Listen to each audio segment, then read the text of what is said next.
안녕하세요. 하루 필수 말씀 충전 하필 큐티 조종환입니다.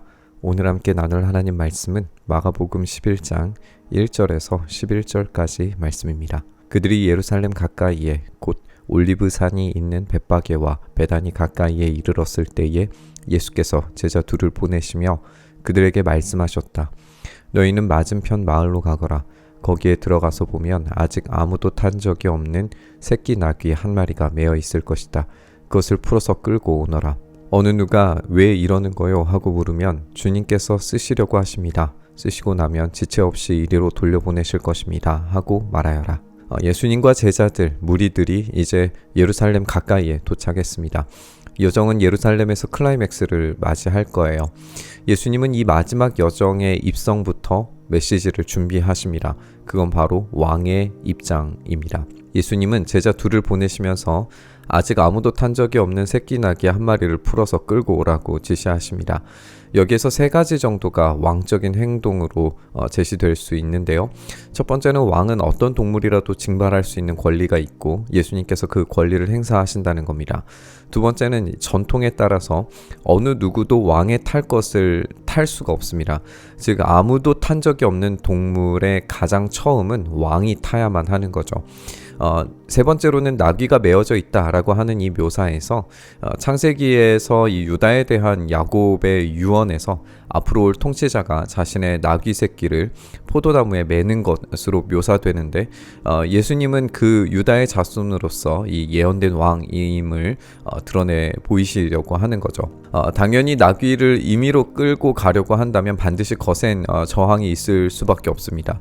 이때 주께서 쓰시려고 하신다라고 하는 말은 마치 암호처럼 사용되어서 나귀를 내어줄 거다라고 이렇게 예수님께서 말씀하십니다.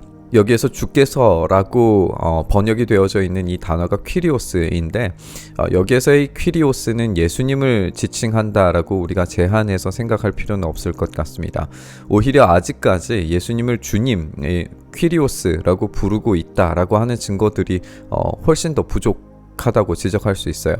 알티프랑스에 의하면 이 문장 자체의 원문은 보내다라고 하는 동사의 주어가 불분명해서 이 보내다를 당연히 예수님으로 인식하기 때문에 다시 되돌려 보내시는 분이 예수님으로 그렇게 해석하는 것이 일반적이지만 사실은 주님, 이 퀴리오스가 하나님으로 해석하는 것이 훨씬 더 일반적이기 때문에 하나님이 보내셨다라는 것이 되는 것이고 이 행위의 모든 최종 결정권자가 하나님이 되신다라고 해석하는 것이 더 옳다라고 주장합니다.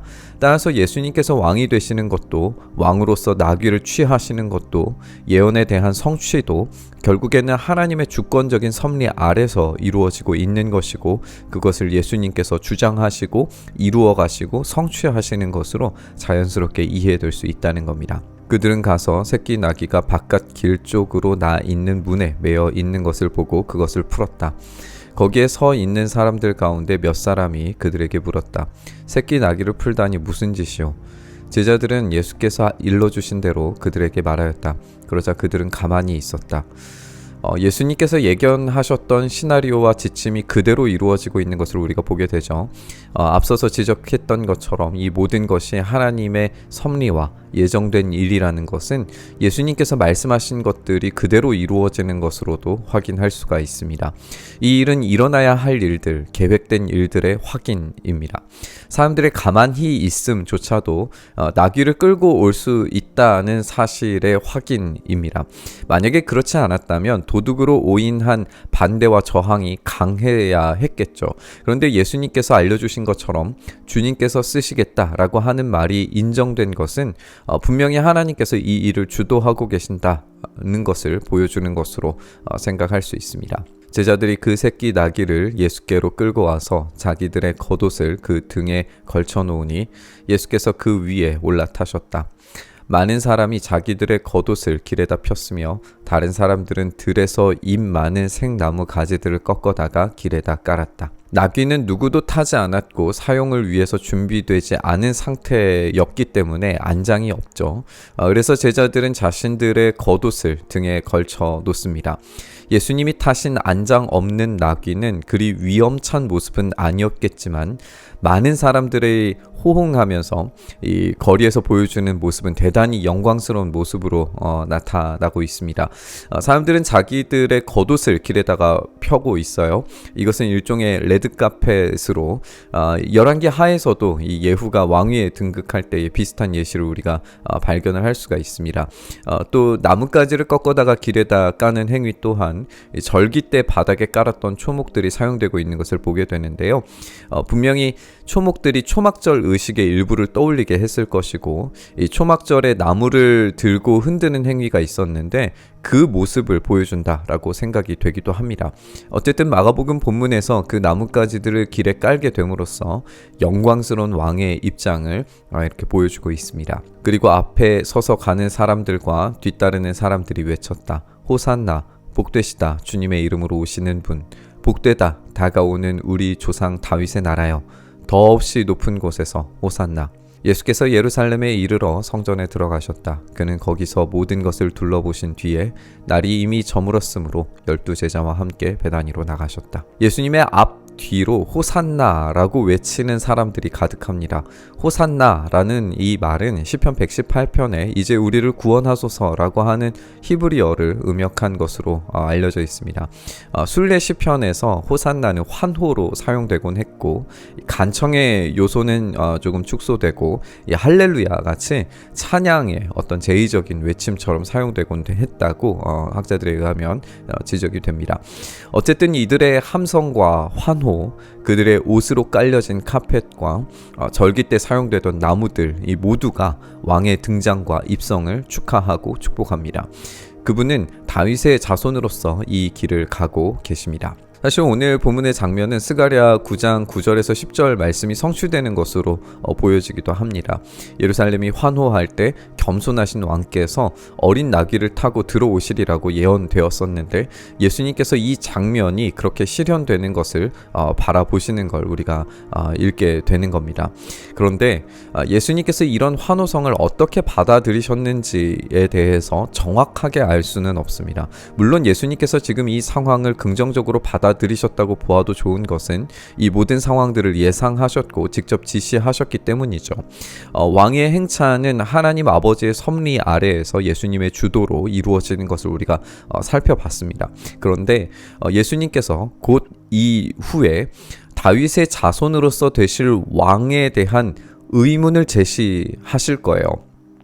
왕은 정말 다윗의 자손인가? 아니면 다윗의 자손보다 더 뛰어난 인물인가?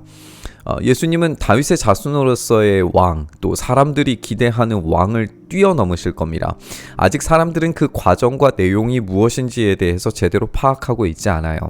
예수님이 있는 힘껏 이 예루살렘 안에 있는 그들의 무지와 그리고 하나님의 그 계획에 대한 알 수 없었던 그 비밀들을 꺼내 놓으심으로써 그 십자가 위에서 모든 것들을 다 뒤집어 놓으실 겁니다. 우리의 예배와 우리의 환호, 우리의 경배가 제 아무리 옳은 것 투성이더라도 진심으로 하나님 아버지의 마음이 깃들어 있지 않다면 얼마든지 우리의 환호는 뒤집힐 수 있다라는 점을 우리가 생각해 봤으면 좋겠습니다.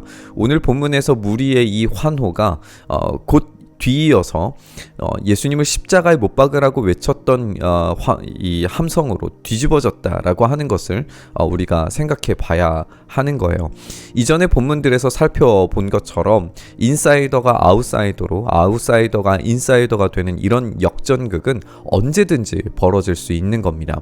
우리의 오름에 취하지 말고 참된 하나님과의 만남과 성숙을 향해서 나아갈 수 있기를 바랍니다. 그것은 팬으로서 예수님을 따라가는 사람들이 아니라 제자로서 예수님을 따라가는 사람들에게만 경험되는 일입니다. 팬은 예수님께 환호합니다. 자기의 옷을 깔 수도 있고 그리고 종려나무를 흔들 수도 있고 그 나뭇가지들을 예수님이 가시는 길에 깔아드릴 수도 있습니다. 그러나 그것이 진짜 참된 제자를 보증해 주지 않습니다. 참된 제자는 십자가를 지고 따라가는 것이지 환호하는 자가 아니기 때문에 그렇습니다. 우리가 팬이 아닌 참된 제자로 세워지기를 위해서는 예수님이 누구신지 깊이 알고 그 예수님이 가시는 길 그 자리에서 온전히 반응해야 합니다.